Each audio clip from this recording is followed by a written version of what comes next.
بعد میں شاید ان کو غلطی کا احساس ہوا اور رات کو پھر وہ کھول دیا گیا. لیکن جناب سوال یہ پیدا ہوتا ہے کہ آپ نے یہ کارنامہ انجام دے کے پاکستان کے لیے کیا کمایا؟ ایک ایسا ملک جس کی معیشت پہلے سے سسک رہی ہے، جہاں پہ ایز آف ڈوئنگ بزنس یعنی کاروبار کرنے کی سہولت پہلے ہی سے بہت محدود ہے، جہاں پہ ٹیلینور جیسے ادارے اپنا کاروبار فروخت کر کے جانے کی سوچ رہے ہیں، اوبر، کریم جیسے جو ٹیکسی سروسز تھی وہ بند ہو چکی ہیں، بہت ساری آئی ٹی انڈسٹری دبئی کی طرف جا رہی ہے، اور اس میں انہوں نے یہ کیا پیغام دیا ہے؟ پیغام یہ ہے کہ اس ملک میں ایک مائنڈ سیٹ ہے بدماشی والا، کہ جو اگر حکمران کو کوئی بات پسند نہیں آتی تو پھر چاپلوس سرکاری افسر اس کو خوش کرنے کے لیے ہر کچھ کر گزرنے کو تیار رہتے ہیں، جو کہ سینٹاروس میں ہوا. اور یہ ایک بدنما دھبا ہے پاکستان کے حکمران اشرافیہ کی ذہنیت پہ، کہ کس طرح ان کے افسران نے انہیں خوش کرنے کے لیے مال بند کر دیا، اور اس کے ساتھ کتنا کاروبار برباد ہوا پورے ایک دن میں. تو جناب یہ آپ نے کارنامہ انجام دے دیا، لیکن اس کا نقصان پاکستان کے لیے لانگ ٹرم بہت ہے. شاید آپ کو پاکستان کے لانگ ٹرم نقصان کا کوئی فکر ہی نہیں ہے. آپ کی انا کی تسکین ہو گئی ہوگی کہ ایک دن کے لیے آپ نے سردار تنویر الیاس کا مال بند کر دیا، لیکن ان کو کیا نہیں، ان کا تو کرایہ جاتا رہا، ان کا فکسڈ ایک اثاثہ ہے، ان کو ہر مہینے کروڑہ روپے مل جاتے ہیں، اور انہوں نے وہاں پہ سرمایہ کاری کی ہے، سرمایہ کاری کے نتیجے میں وہ پیسے کما رہے ہیں. لیکن چونکہ آپ حکمران ہیں، حکمران کو کوئی بات ناگوار گزری، لہٰذا آپ نے ان کا مال بند کر دیا. اب دوستو سینٹاروس مال کے ساتھ جو کچھ ہوا، ایک دم میرے ذہن میں 30 سال پہلے کا ایک واقعہ میرے ذہن سے گزرا. وہ کیا تھا؟ 1991 کا دور تھا. چودھری شجاعت حسین وزیر داخلہ تھے، نواز شریف صاحب وزیر اعظم تھے. انہوں نے آنن فانن ٹویوٹا کمپنی کی، انڈس موٹرز کی جو درآمدات کا رجسٹریشن سرٹیفکیٹ تھا وہ منسوخ کر دیا.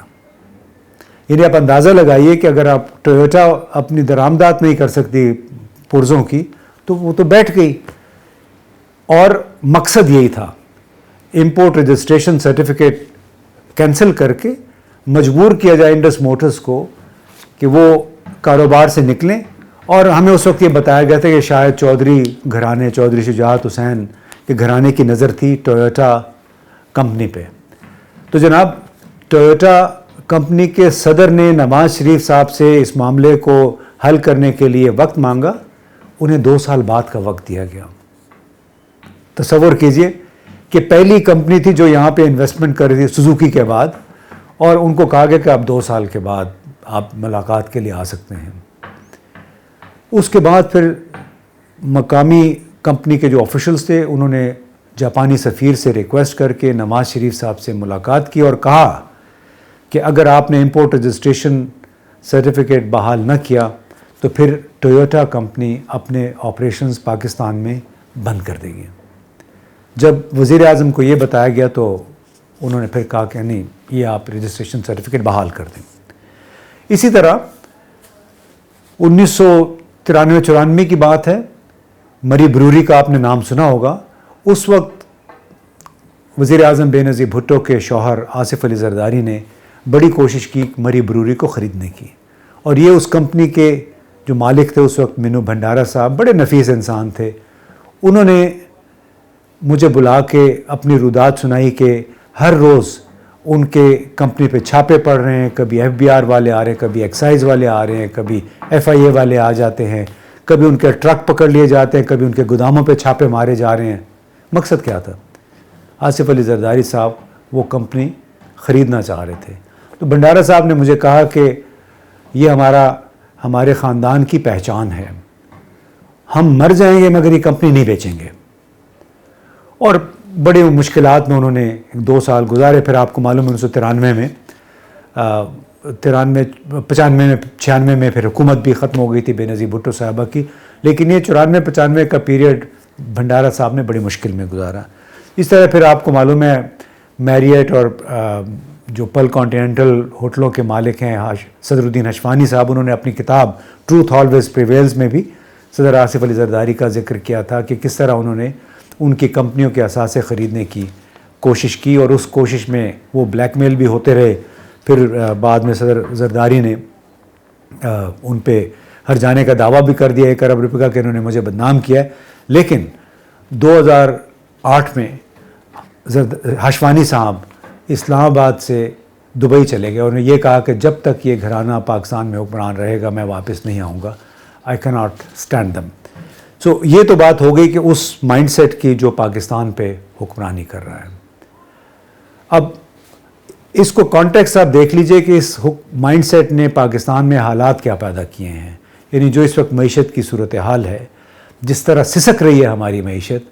کراچی پورٹ پہ سینکڑوں نہیں تو درجنوں کنٹینرز اس وقت رکے ہوئے ہیں، ان کی کلیئرنس نہیں ہو رہی، اس میں اشیاء خوراک شامل ہیں، اور کمپنیوں کو بتایا جا رہا ہے جو امپورٹرز ہیں ان کو کہ چونکہ ڈالرز نہیں ہیں لہٰذا اس وقت ہم آپ کو پیمنٹس وغیرہ نہیں ہو سکتی، لہٰذا یہ کنٹینرز کلیئر نہیں ہو سکتے. لیکن جناب اس کے ساتھ ہی آپ دیکھیے کہ نیب نے وزیر خزانہ اسحاق ڈار صاحب کے جو اثاثے منجمد ہوئے تھے ان کو انفریز کرنا شروع کر دیا، ان کی بحالی کا سلسلہ شروع کر دیا. نیب نے ان بینکوں کو خط لکھا، صرف ایک بینک الفلاح بینک میں اسحاق ڈار صاحب کے 50 کروڑ تقریباً 80 لاکھ کے قریب ذاتی اکاؤنٹ ہے، اس میں 50 کروڑ 80 لاکھ کے قریب روپے پڑے ہوئے ہیں. یہ کبھی شخصی ذاتی اکاؤنٹس میں اتنے پیسے نہیں ہوتے. لیکن چونکہ آپ کو معلوم ہے کہ NRO2 ہوا تھا جس کے تحت نیب میں یہ کہا گیا کہ جی 50 کروڑ سے کم اثاثوں کی کوئی تحقیقات نہیں ہوگی، یہ کرپشن ہی نہیں ہے. تو ایک ایسے ملک میں جہاں پہ ایک اکاؤنٹ میں 50 کروڑ پڑے ہیں وہ اب انفریز ہو جائیں گے، اور جو حکمران یعنی وزیر اعظم ہیں وہ جو مرضی کرتے پھریں، ان کو کوئی پرواہ نہیں کہ اس کا معیشت پہ کیا اثر پڑے گا. اس میں میرا خیال ہے کوئی انہونی بات نہیں ہے اگر اسحاق ڈار صاحب کے اثاثے انفریز ہو رہے ہیں، بحال ہو رہے ہیں. ایک بات ضرور ہے کہ یہ حکومت اور اس کے سہولت کا جتنی مرضی کمیونیکیشن کے ایکسپرٹس لگا لیں ان کے امیج بلڈنگ کے لیے، جتنی مرضی چاپلوس افسران ان کی دن رات خدمت کریں، جب تک یہ ذہنیت، یہ مغلانہ مغلیہ دور کے جو بادشاہوں کی ذہنیت تھی کہ وہ اپنے باپ کے اور اپنے بھائیوں کی بھی آنکھیں نکال دیتے تھے، جب تک یہ ذہنیت ختم نہیں ہوگی پاکستان یوں ہی معاشی اور سماجی مسائل کی دلدل میں پھنسا رہے گا. خدا را اس ملک پہ تھوڑا سا رحم کیجیے.